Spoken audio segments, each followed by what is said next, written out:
जिन मंदिरों में आप अपनी मेहनत की कमाई लुटा रहे थे, आज कोरोना जैसी महामारी के वक्त तो मंदिरों ने अपने दरवाजे बंद कर लिए हैं। मंदिरों में बैठे ब्राह्मण मंदिरों के खजाने पर कुंडली मारकर बैठे हैं। देश में इतनी बड़ी आपदा आई है, करोड़ों लोग घरों में कैद है। देश में मेडिकल उपकरण की भारी कमी है। देश आर्थिक तंगी से गुजर रहा है, लेकिन देश के मंदिरों ने एक पैसा भी दान नहीं किया। इन मंदिरों में बैठे ब्राह्मणवादी अरबों खरबों के चढ़ावे पर आसन लगाए बैठे हैं। ट्विटर पर #मंदिर में दान देना बंद करो ट्रेंड चल रहा है। लोग कह रहे हैं कि जब मुसीबत के वक्त ही ना ही भगवान काम आ रहे हैं, ना ही उनके मंदिरों का चढ़ावा, तो फिर वो जा कहां रहा है। आइए आपको बताते हैं भारत के मंदिरों के पास कितना पैसा है। देश के अमीरों की बात आती है तो अक्सर अंबानी, टाटा और बिड़ला का नाम आता है।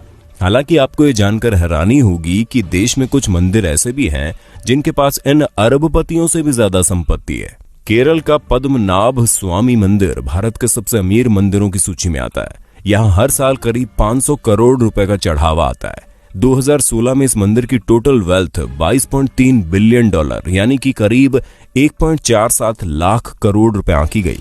आंध्र प्रदेश के तिरुपति बालाजी मंदिर की टोटल वेल्थ 52,000 करोड़ रुपए है। मंदिर हर साल करीब 600 करोड़ रुपए की कमाई करता है। शिरडी साईं बाबा का टेम्पल देश के सबसे फेमस मंदिरों में से एक है। साल 2018-19 में लोगों ने यहाँ 679 करोड़ रुपए दान कर दिए। शिरडी मंदिर की कुल संपत्ति 2200 करोड़ से ज्यादा है। जम्मू के वैष्णो देवी मंदिर में सालाना 500 करोड़ से ज्यादा डोनेशन आता है। मंदिर के पास 1200 किलो से ज्यादा तो सोना ही है। वहीं मुंबई के सिद्धिविनायक मंदिर की सालाना कमाई 125 करोड़ से ज्यादा है। भारत में कुल 6,38,000 गांव है, 5,000 कस्बे और 400 बड़े शहर है। अमूमन हर गांव में मंदिर होता है। शहरों में तो देवी देवताओं के अलग अलग मंदिर होते हैं। इस हिसाब से भारत में 6 लाख से ज्यादा मंदिर है। सोचिए इस देश की कितनी बड़ी संपत्ति पर सिर्फ और सिर्फ ब्राह्मणों का कब्जा है।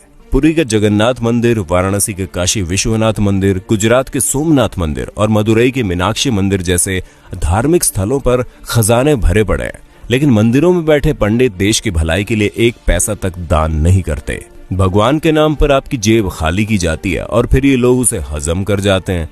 जरा सोचिए अगर ये मंदिर अपनी संपत्ति दान कर दे तो एक दिन में भारत की गरीबी दूर हो जाए, लेकिन ये ऐसा नहीं करते। धर्म के नाम पर लोगों को मूर्ख बनाकर ब्राह्मणवादी मौज काट रहे हैं।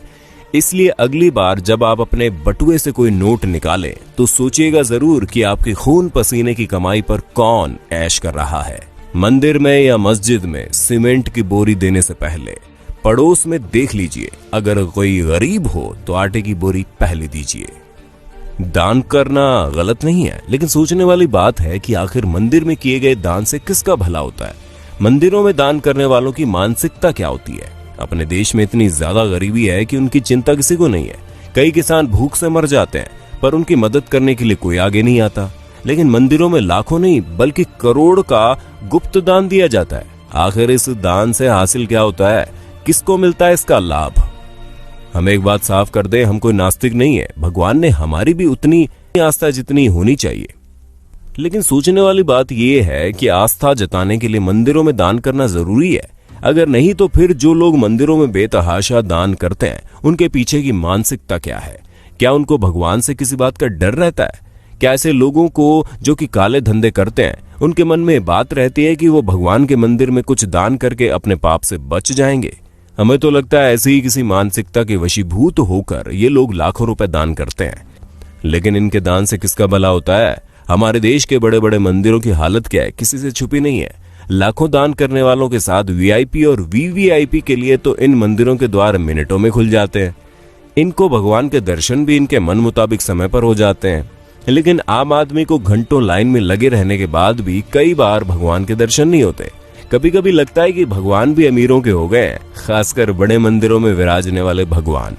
शिरडी के साईं बाबा के दरबार के बारे में कहा जाता है कि वहां पर सभी को समान रूप से देखा जाता है। लेकिन हमारे एक मित्र ने बताया कि जब वो शिरडी गए थे तो वीआईपी पास से गए थे और उनको दर्शन करने में कम समय लगा। यानी वहां भी बड़े छोटे का भेद है। संभवतः अपने देश में ऐसा कोई मंदिर है ही नहीं जहां पर छोटे बड़े का भेद ना हो। किसी वीआईपी या फिर अमीर को हमेशा लाइन में लगने से परहेज रहता है। वे भला किसी गरीब के साथ लाइन में खड़े कैसे हो सकते हैं? लाखों का दान करने वालों को क्या अपने देश की गरीबी नजर नहीं आती? क्या ऐसा दान करने वाले लोग इन खैराती अस्पतालों, अनाथ आश्रमों में दान करने के बारे में नहीं सोचते। जिन आश्रमों में ऐसे बच्चों को रखा जाता है, जिन बच्चों में संभवतः ऐसे बच्चे भी शामिल हैं जो किसी अमीर की अय्याशी की निशानी के तौर पर किसी बिन ब्याही माँ की कोख से पैदा होते हैं, क्या लाखों दान करने वालों को अपने देश के किसानों की भूख से वो मौतें नजर नहीं आती? हम तो इतना जानते हैं कि किसी भूखे को खाना खिलाने से लाखों रुपए के दान से ज्यादा का पुण्य मिलता है। किसी असहाय और गरीब की मदद करने से उनके दिल से जो दुआ निकलती है वो दुआ बहुत काम की होती है।